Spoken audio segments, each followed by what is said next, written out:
Hi mga people, I'm Kuya Paul. Okay ba kayo dyan? Sa araw na ito, ating nga alamin kung ano nga ba ang manipulative sa Tagalog. At bago tayo magpatuloy, huwag kalimutang mag-subscribe sa ating channel at kung gusto nyo pa ng maraming English to Tagalog and Tagalog to English translation, visit EnglishTutorHub.com and ProudPinoy.ph. Ang salitang manipulative sa Tagalog ay mapagmanipulang. Ang kahulugan ng mapagmanipulang ay ang pagiging magaling sa pagkontrol at magpasunod ng ibang tao.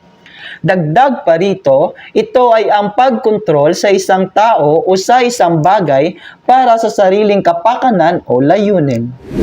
At ngayon, ako ay magbibigay ng pangungusap gamit ang salitang manipulative at ito ay aking isasalin sa Tagalog. Okay ba yon mga people? Okay. A youngster who is clever and manipulative.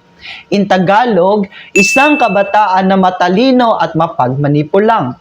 At ngayon, alam mo na ang salitang manipulative sa Tagalog.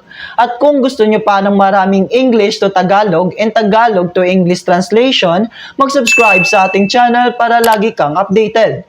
At sa muli, ako si Kuya Paul na araw-araw magbibigay sa inyo ng mga bagong kaalaman at nagsasabing lamang ang may alam. Maraming salamat po and God bless mga people.